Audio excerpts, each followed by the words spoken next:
ICC player of the मन्थका लागि नेपालका cricket all-rounder Dipendra Singh Airi पनि समावेश भएका छन् र तपाईको एक भोट कुरिरहेका पनि छन्। आइसिसी लिग 2 अन्तर्गत हालै सञ्चालन भएका 6 वटा एकदिवसीय खेलमा अलराउन्डर एरीले युएई विरुद्ध शतक र 2 थप अर्धशतक प्रहार गर्दै 49.80 को औसत र 110.66 को स्ट्राइक रेटमा 249 रन बनाएका थिए। त्यस्तै 19.12 को औसत र 4.52 को इकोनोमी रेटमा 8 विकेट लिएसँगै आइसिसी क्रिकेट विश्वकप लिग 2 अभियानमा नेपालका स्टार अलराउन्डर दिपेन्द्र सिंह ऐरीले मनोनयन प्राप्त गरेका छन्। भोट कसरी गर्ने त? यो भिडियोको डिस्क्रिप्सनमा लिङ्क पनि राखिदिएको छु।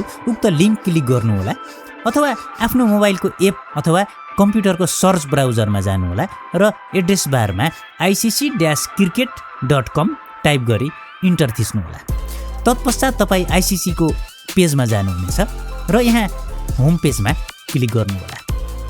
होम पेजमा क्लिक गरिसकेपछि तपाईँले यहाँ विभिन्न मेनुहरू देख्नुहुनेछ र तपाईँले यहाँ न्युजमा क्लिक गर्नुपर्ने हुन्छ र तलपट्टि जाने र लोड मोरमा क्लिक गर्न साथ तपाईँले मे नोमिनिज भन्ने देख्न सक्नुहुनेछ।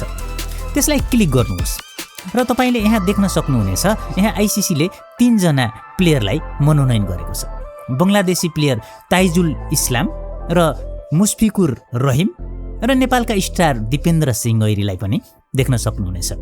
त्यसपछि तपाईँ तल जानुपर्ने हुन्छ र दिपेन्द्र सिंह ऐरी नेपाल लेखेको तल भोट नाउमा क्लिक गर्नुपर्ने हुन्छ र तपाईँले 3 प्लेयरहरू देख्न सक्नुहुनेछ। त्यहाँ तपाईँले दिपेन्द्र सिंह ऐरीको तल भोटमा क्लिक गर्नुहोस् र कन्फर्म योर चोइस भनेर कन्फर्मेसन माग्छ र तपाईँले तल भोट नाउमा क्लिक गर्नुपर्ने हुन्छ।